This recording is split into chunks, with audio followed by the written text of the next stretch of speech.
Ja som prišiel do Ameriky prvý raz a pýta sa ma tam môj sprievodca, u vás máte nejaké štátne byty, to čo je?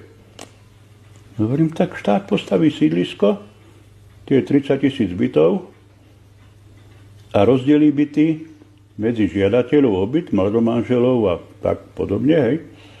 No dobre, čo to stojí? Nič. To je komunistická propaganda, to by také nevyhrávajú.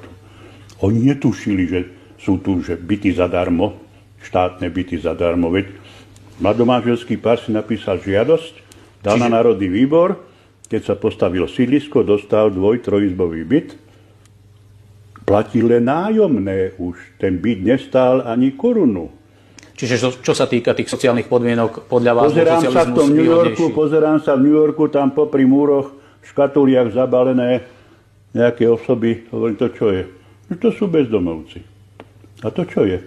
No, že prosto nemajú domov. Nemajú kde žiť. Existovali za socializmu bezdomovci?